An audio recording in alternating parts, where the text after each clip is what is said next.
Okay, earnest, but not how you get things. This is reading as weak and unsure. I am weak and unsure.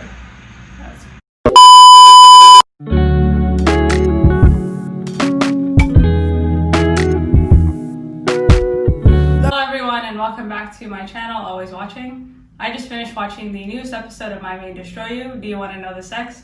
And deadlines are here and people's true colors are coming out.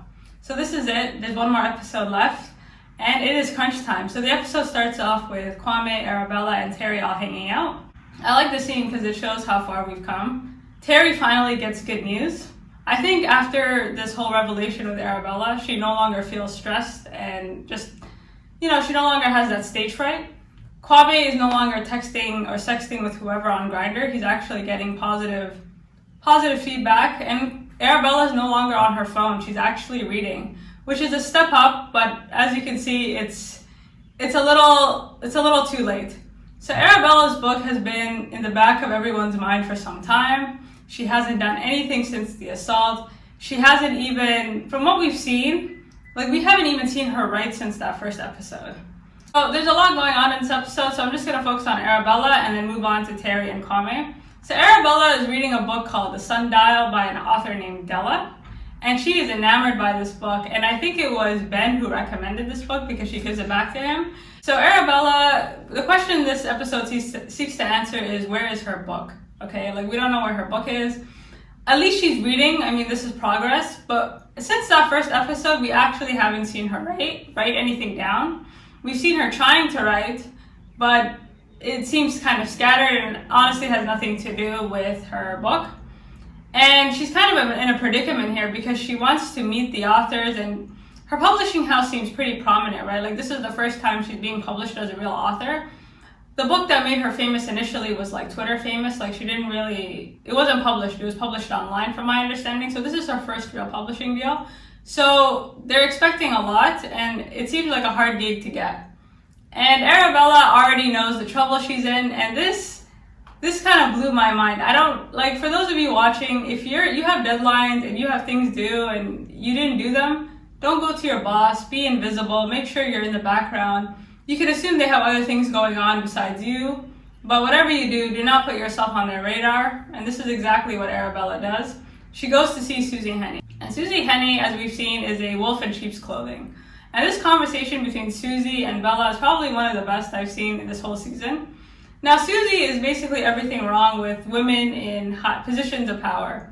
And I think there's this misconception that if you have more women in these types of positions, they'll be more sympathetic, the work culture will change.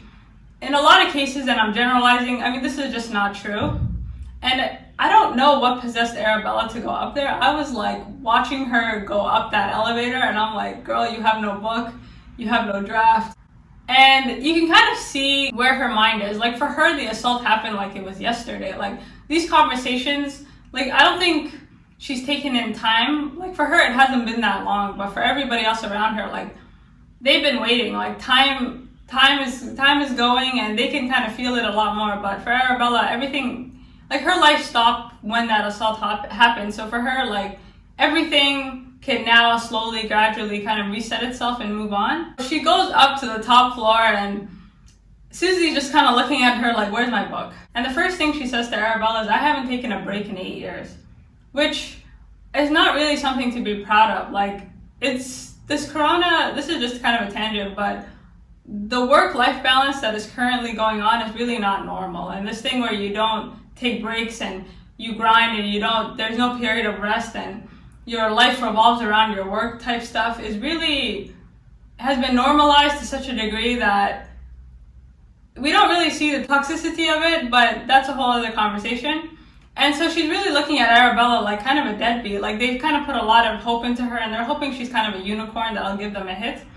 But at the end of the day, Susy prioritizes money, and she kind of has this condescending conversation with Arabella saying, do you like growing or do you like to grow?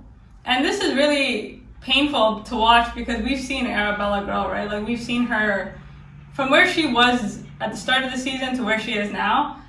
She has grown and changed in such a way that honestly, bravo to her. And unfortunately, the work culture just doesn't care that you were assaulted. Like, people don't care, and there's no sympathy. And it's really funny to me because she was perfectly willing to let Arabella write about, her assault and take advantage of it.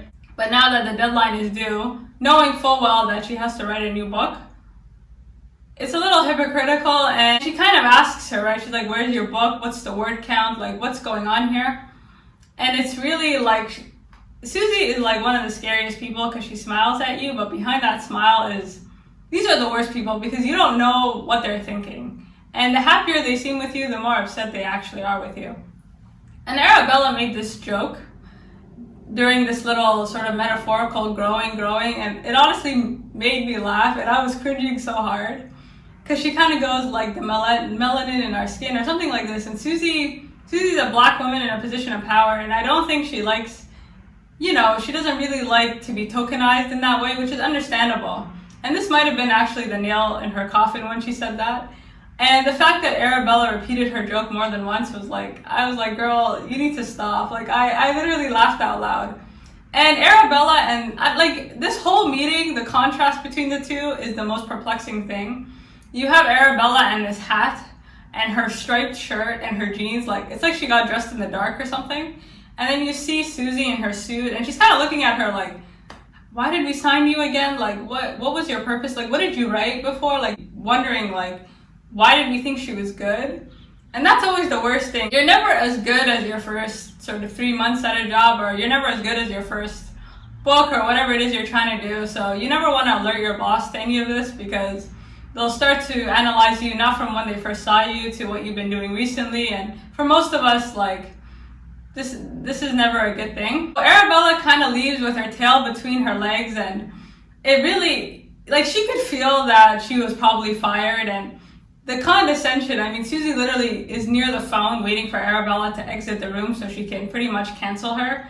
And again, Arabella is just not in the right state of mind. Like, she is growing, she is changing, she is ready to write this book. However, it's just unrealistic. Like, Susy just doesn't care, right? As far as she's concerned, you have a deadline, we paid you money, we need your book. I can understand Arabella's kind of willingness to come see Susy, because Susy did say in a previous meeting that she would introduce her to new authors and things like this. But this was months ago. This was like during the writing process. So she's kind of coming up to her to take that offer again months later, it seems like. So there is just, again, a disconnect between like time here and just how much, like where Arabella is and where Susy is. They are living in two different time zones, two different parts of the planet. Like they are just not understanding each other. So Arabella leaves with her tail between her legs, and it is what it is, right? And as soon as she leaves Susy's office, she is fired. And she's fired, and she's understandably fired. Like, nothing about that meeting was ever going to go right. And her agents are saying, well, now you have to go into repayment, because the way it works is they give you a commission so you don't have to work in hopes of finishing the job or finishing the book. And then once that book is published, you get paid again based on, I guess, sales or some type of math like that. And Arabella has produced nothing. And so she's kind of like, she has her hat between her legs, this horrible hat that she's been wearing this whole episode that I don't understand. And she's sitting with Terry crying. And Terry, I can't really talk about Terry right now because there's so much going on, but I will get to Terry in a minute. And she's crying and she's crying, and then she gets a bit of good news. The author of The Sundial, this book that she'd been reading and she'd been such a fan of, DMs her on Instagram and says, hey, I'm willing to meet you, I'm willing to do this. And this was really, first of all, already a red flag, because at the start of the episode, she was so impressed by this book that she thought, okay, I'll DM her sitting on a toilet. And I don't know what possessed her to do this. Like, maybe it was the hat, maybe there's just something going on. We're not, the power of the hat, like, this is almost as bad as the pink wig, but anyways. And so when that failed, and she's quite literally blocked. So while Arabella and Terry are kind of sitting at this cafe, and Arabella's crying, and Terry's kind of in her own universe, she gets DM'd by Della, and Della says, hey, I'm willing to meet you and talk to you about this book. And there's some good news. It's a bit weird, but she needed some good news because we have one episode left, so we can't have her fired.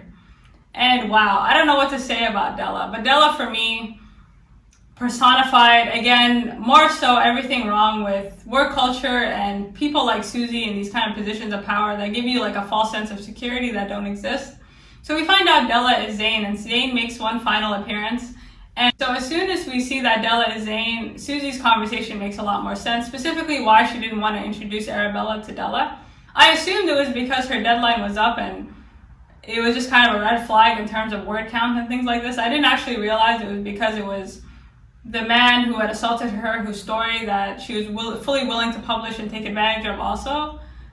I mean, I don't know what to make of Zain. Like, my jaw dropped. Like, I don't know how you guys reacted, but I was genuinely shocked seeing his face. And he's standing kind of in the corner and he looks like kind of a broken alcoholic, and Bella sees him like, kind of like we all see him, like, oh my God, like what? And as soon as I saw him, I had a feeling that he was the author. And it also makes sense why Della, he or she, whatever, like Zain blocked her. And this scene is the most, I had to suspend some belief, but it was also, like, they really walked a fine line here between believability and kind of like, really though? And Bella is desperate, right? She's in more debt than she's ever been. She has no career, right? Like, she's not Zain. She didn't go to Cambridge. Like, she really lucked out with this publishing deal. And so if she messes this up, the odds of her having a job like this again, especially with the way the industry works with reputation, is like slim to none. So Zain sits down and he's kind of like, let me help you finish this book. And we're looking at him like, and the thing is, Zain is such a good predator that you have to remember that everything he does is intentional, and he really humbles himself. Whether or not that's because he's been humbled, we're not really sure, but find out that it was actually Susy who picked out that name, which kind of shows you where her priorities are at, and that has always been clear, but this has just been made more crystal clear through Zain. Before they start, or before she even invites him back into her space, she kind of makes the point of saying that she's made peace with her darkness, and it's something that she has some temporary control over, but she has no problems sort of releasing that control and unleashing it on him and basically exposing him for the fraud that he is. And just by Zain even showing up to his meeting, like, she could have really put him on blast. Like, if she was in that same headspace in terms of social media and just that kind of like antagonistic mindset, I mean, Zain really put himself in a predicament. Like, he could have been blasted. Like, he took a risk that he really didn't need to take. And I don't really trust him. I think he did it for himself. I think there's some self-preservation. With a guy who has such a chip on his shoulder, to be published under a pseudonym, especially a female pseudonym that his female boss chose, must kind of sting a bit. And so I think he's trying to ride this wave before he can republish as himself. But I'm reading a lot into this. But she kind of makes it known that I'm in control here, like, I'm the captain here, and you do anything I don't like, I'm gonna light you up. And so he sits down and she kind of asks him at some point, like, would you like to go back to my apartment? And I kind of looked at her like, like, not this again, like, we're not. But again, she's desperate, so I had to suspend some type of belief. And she did give the disclaimer that I can't expose you. Like, that's what I took from that. And so this whole scene when Zain is helping her sort of piece together her book with these cue cards, and honestly, for those of you who've never wrote before, especially like fiction, it's incredibly difficult. Like, you'll have a draft, and then basically everything about that draft is useless. And as far as Arabella is concerned, like, her draft is in her head, right? Like, she has bits and pieces lying around. And this scene was so humbling because I think they were piecing together I May Destroy You. And the reason I think this is because once they're done putting up all the cue cards, you see Zain go, I thought this was about consent. And Bella's like, I did too. And he kind of goes, well, it doesn't really make sense, but it made sense to her. And I think she pitched it as a series about consent, but it ends up being a story about relationships, friendship, love, and all these things. So, and with that being said, Zain is asked to remove himself. And the way she kind of dismisses him, she tells him to take out the trash. So those trash bags filled with clothes that she wore on the night of, like, they're no longer useful. She gave Simon back the jacket, and she kind of reorganized her room, or took out everything from under the bed, and I'm assuming she's kept what she needed, and put everything else in these trash bags. And she asks Zain to sort of take them out, and he goes, sure. And just before he leaves, she goes, well, bye, Della, basically saying, this doesn't really excuse anything, and this doesn't make up for anything. Honestly, it's the least Zain could have done, which is really not saying much. So he takes himself out with the trash that he is, and honestly, is this closure? I don't know, but she needed help, and he went to Cambridge, and he seems to know something about writing, and it did help her. And this whole like montage after he leaves of her piecing together the storyline, for me confirms that it's actually maybe the cue cards that she used to put together the screenplay for I May Destroy You, because you see bits and pieces. So she's having flashbacks from every sort of episode that we've had so far, and for me, like, this illustrated the very long journey we've been on, and it also illustrates why like binging a show sometimes doesn't work, because we really had time to process and think about it. So we really feel Arabella's growth. Like, we feel like we've been on this journey with her, and it's been exhausting, and it's been, you know, where we were to where we are now. Like, there's just so much. The thing about the show is that we read more into it than what's being presented to us, which says a lot about her storytelling. And you kind of see little clips, like on the mirror, you see pictures of her and Terry as kids. You see the sonogram from her abortion. You see, like, one of the cue cards towards the end said something Terry. Like, I don't know what it said, but this for me kind of maybe confirmed that it is the screenplay for I May Destroy You. And this for me was a nice little break in terms of the show, and it was some good news, right? Like, whether or not Susy will take her back, we don't know, but at least she finished the damn book, or at least she has something to present when she does go back and try to pitch herself again. But it just shows you like how far we've come and how exhausting this has been for everybody. And she's kind of sitting curled up in a ball, like just before the end of the episode. And that was pretty much everybody. Like, by the end of the season, we'll all be curled up in a ball, like needing therapy, trying to figure out like what the hell we just watched. So once she's kind of done piecing together everything, or as much as she can, she goes outside to sit with Ben. And Ben is an interesting character, but we'll get to him later. And the episode ends with her meeting up with Terry, her new boyfriend, which we'll discuss in a minute, at Ego Death Bar. Before we get to the end of this episode, because there's so much happening, let me just briefly touch on Kwame and Terry. So Kwame is in a better place, but he has a very long road ahead, and I think he's taking more accountability for himself in terms of what he has to do. Like, I think it's dawned on him that he has to be the one to heal himself.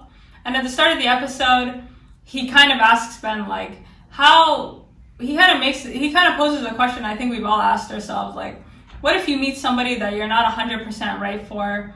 Like, have you ever met somebody that you're right for, but you're not right for them yet? Like, it's sort of perfect person, wrong time. And Ben kind of looks at him saying, well, you have to make yourself the right person. And that's kind of what Kwame's been struggling with. And Kwame, like, the way he sees himself and the way other people see him, like, there's a disconnect in terms of, like, self-image. Because he's really a nice guy, and he's a very innocent guy. Like, he's not a misogynist, and he kind of tells Ben and Terry that, like, I'm not really generally nice like you, Ben. Like, I'm not really a genuinely nice guy. Like, people see me as kind of, you know, like, maybe not the most approachable person. And we're looking at Kwame like, you're like the most approachable person in the world.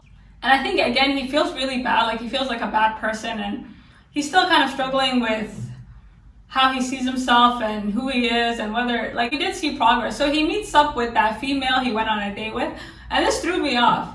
Like, there were so many shocking things in this episode, but this had to be, like, everything is, like, equally shocking in the show. So he meets up with the female that he went on a date on, and I was thrown off, and she is feeling some type of way, and he kind of apologizes to her, saying, listen, initially you're supposed to be a one-night stand, but to be honest, like, it's not what you do, it's the way you do it, and the way he went about it was wrong. You know, he shouldn't have sort of pretended like he was looking for a one-night stand when he was looking for intimacy. And he kind of calls her an experiment, and she's kind of looking at him like, you entered my house under false premises. Predators and criminals like you shouldn't get away with stuff, and you're canceled. And I'm like, girl, you're canceled. And I think she was really in love with him, maybe, or she really, you know, as much as she annoys me, like, I understand her mentality. Like, some of these apps, like, the connections you make with people is quite intense. And you can, it's like being on a game show or something. And sometimes you watch these shows and you're like, how are they in love after 1 hour? But apps are kind of like that sometimes. Like, you fall in love with people quite quickly, or you already see a future planned out with somebody that you don't really know. And I think she's just that type of person. I don't know why she came if she wasn't willing to hear him out. Like, she should have just blocked and deleted. Like, that's what I would have done.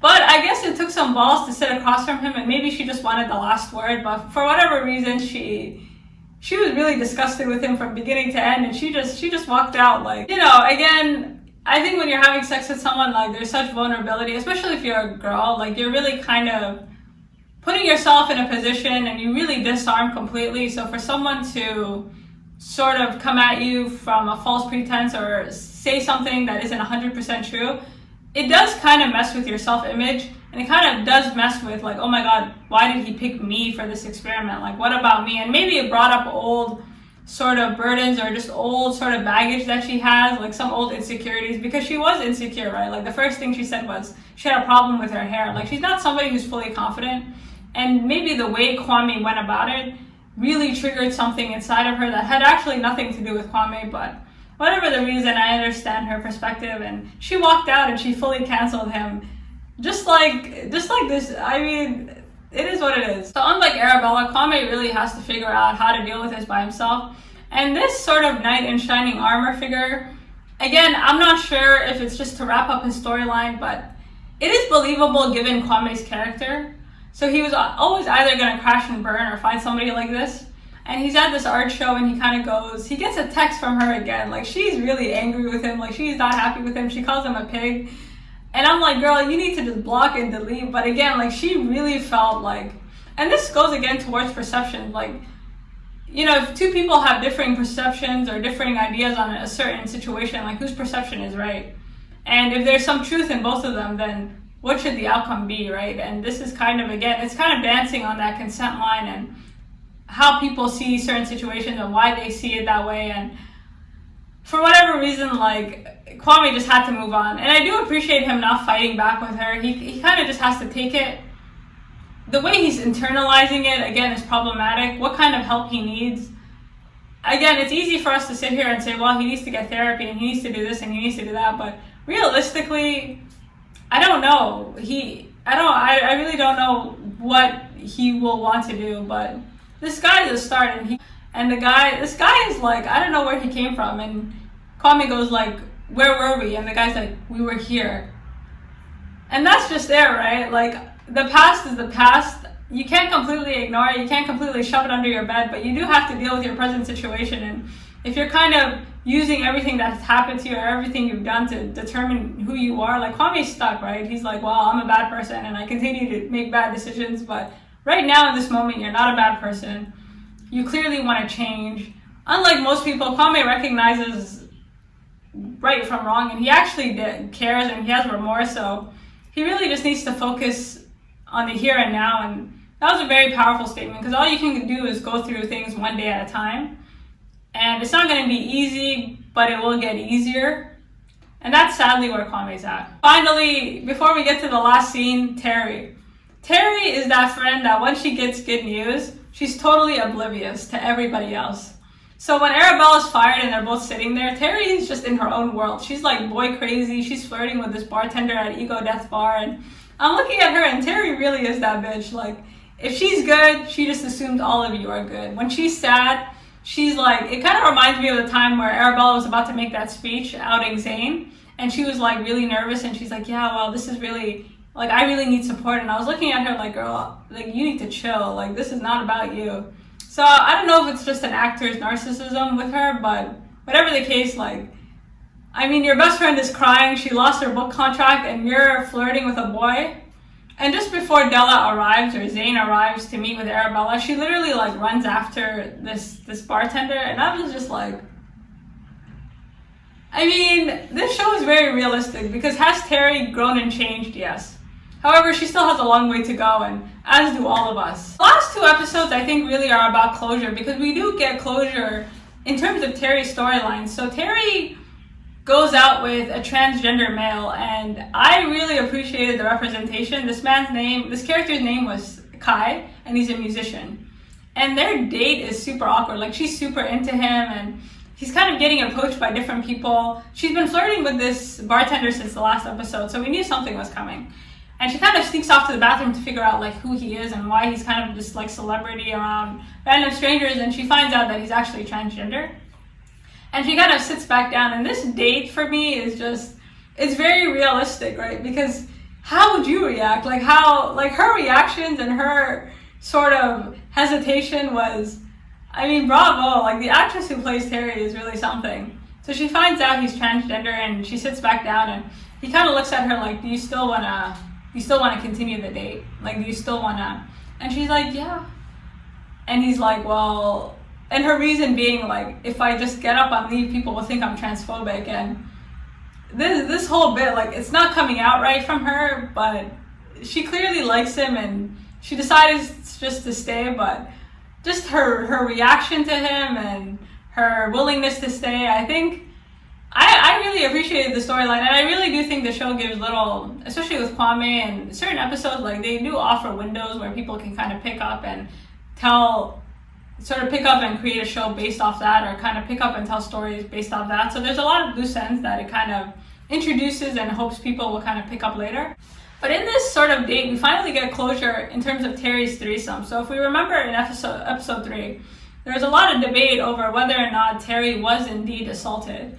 And this scene was, I think if the show had been episode to episode and not sort of already released in the UK, I don't know if I thought she would have been assaulted. Like this is an episode I watched many times, and I still didn't know. And the first red flag is the fact that Terry brings up this threesome in this date, which is super awkward for a first date. Like, I don't know about you, but I would never bring that up in a date. Like, yeah, by the way, I'm not a prude, I've had a threesome. Like, that's not really something you say, but whatever. Terry says it, and maybe she said it because it seems like this is something that's been bothering her, because even before that episode, there was a little scene where she was like she seemed really down and something did happen to her.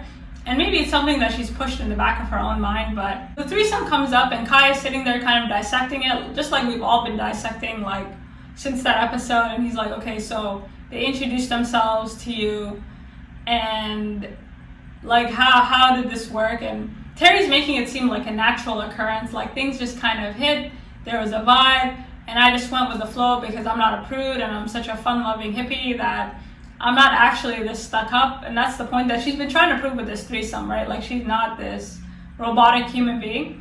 And Kai kind of goes, listen, I think they knew each other. And the sort of nail on the coffin is the fact that they did go home together. And for Kai, that was it, right? He's like, well, it happens. They probably had it planned. And honestly, you were just bait. Like, you were drunk. You were walking through. And I do, again, we can debate what happened to Terry, but I do think she was assaulted. And I do remember saying in that video that it was weird that they left together. Like, and they were kind of high-fiving and just the looks they were giving each other. And I don't think this was, like, maybe for the audience this was a big revelation, but I don't think for Terry this was a big realization, because she always suspected that she was assaulted. Like, she always in the back of her mind figured that there was something off about that threesome, but I think she kind of pushed it down because she saw it as something she asked for since the beginning of that trip. But Terry, just like Bella, just like Kwame, like less so, or less visibly so, like she's also kind of debating like, okay, well, if I was assaulted, maybe it was really my fault because I asked for this, but was it really that big of a deal because I had such a good time? And she keeps trying to tell herself that she had such a fantastic time, but you're like, did you? And I think that's how she's been bottling it up, by saying it was just this experience. And it honestly makes for a good story time. Like, if you say you had a threesome, like, people are like, oh my god, like, that's so crazy. So I think she's been overcompensating how it was and really sort of glorifying the details of it in order to kind of, and it's funny what people tell themselves to deal with something that they don't really want to deal with. But with that being said, I guess Terry has a new boyfriend. Like, we'll see how this works out. The final scene is Terry, Kai, and Arabella. And this is really funny because Terry comes in with Kai, her new man, or we're not really sure what's going on here yet. And Bella's looking at both of them like, oh my god, so you guys are a thing? And Terry doesn't tell Bella like the details completely, but she's like, we'll get to it in a minute. This scene, I'm not really sure how to break down this last scene, so I'll kind of mention it and then give you guys some homework. So they keep going back to Ego Death Bar. Like, at this point, it's a ritual that she seems to be doing every night. She seems like she's in a better mood. She took off that awful hat, thank God. She's not wearing that pink wig, so this is good. As we know, it drowned in the ocean where it should be. And she's looking around, and she's literally looking at every single person who comes through. And just before the episode ends, she recognizes one of the people going into the bar as being one of the people that they had gone out with that first episode. And this triggers a series of memories. And this last 5 minutes, like, should have come with a massive trigger warning because it was so traumatizing. Like, she remembers everything, or seemingly remembers everything. Now, there's no way for me to, and she not only remembers the blackout, like, she remembers being dragged away by this guy. She remembers apparently she wasn't even assaulted at Ego Death Bar, like she was taken to a whole other location. And the way the assault is shot in the last 5 minutes is one of the most jarring, most sort of triggering scenes I've seen on television, period. But I'm not going to talk about this, because there's no way for me to talk about this scene without ruining the last episode, because I've seen the last episode. So all I'll say about this last scene is, if you have time, go back and watch episode 1. And in episode 1, pay attention to the opening scene, specifically, the night out, and the end. And that's all I'll say for now. And I mean, this last episode will have you all either wondering what the hell you just watched, or you'll either hate it or love it, and that's all I'll say. And thank you for stopping by. Peace from the Middle East, and until next time.